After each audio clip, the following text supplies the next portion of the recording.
2023 के बाद इजरायली सेना ने गाजा पर जमीनी हमला कर दिया था और उस वक्त यमन का हूती सबसे पहले हमास को बचाने के लिए मैदान में उतरा था।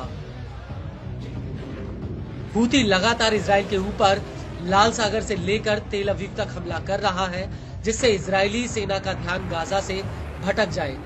और इसी कड़ी में हूती ने लाल सागर में कई इजरायली और अमेरिकी जहाजों को निशाना तक बनाया है, लेकिन धीरे धीरे हूती इजराइल के भीतर तक घुस आया और अब तेल अवीव तक हूती की मिसाइलें गिर रही हैं। वहीं दूसरी तरफ आईडीएफ के पास ऐसी कोई तरकीब नहीं है जिससे वो हूती के पैरों में लगाम कस पाए। और अब इसी कड़ी में हूती ने एक बार फिर से तेल अवीव के ऊपर सीधा हमला किया है। हूती ने तेल अवीव पर हाइपरसोनिक बैलिस्टिक मिसाइल फिलिस्तीन 2 दागी है और जैसे ही ये मिसाइल इजराइल की ओर बढ़ी, वैसे ही पूरे सेंट्रल इजराइल में हवाई हमलों के सायरन बजने लगे और लोगों में भगदड़ मच गई। इस हमले को लेकर हूती के प्रवक्ता ब्रिगेडियर जनरल याह्या सारी ने अपना बयान भी दिया है। उनका कहना है कि हूती के लड़ाकों ने कब्जे वाले जाफा शहर पर फिलिस्तीनी 2 बैलिस्टिक मिसाइल से हमला किया है।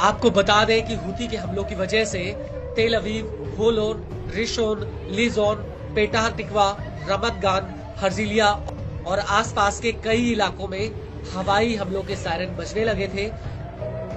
हालांकि इन हमलों को लेकर इजरायली सेना का कहना है कि उसने इस मिसाइल को इजराइल की सीमा में घुसने से पहले ही एरो एयर डिफेंस सिस्टम से मार गिराया था। वहीं इजरायली पुलिस का कहना है कि मिसाइल इंटरसेप्टर के नुकीले पंख जेरूसलम के पास बेइत हनीना में एक रिहायशी इमारत के अपार्टमेंट में जाकर गिरे थे। इसको लेकर टाइम्स ऑफ इजराइल का कहना है कि सायरन की आवाज सुनकर कुछ लोग बम शेल्टर में भाग रहे थे, तभी मिसाइल के शार्पनेल गिरने से 5 लोग घायल हो गए।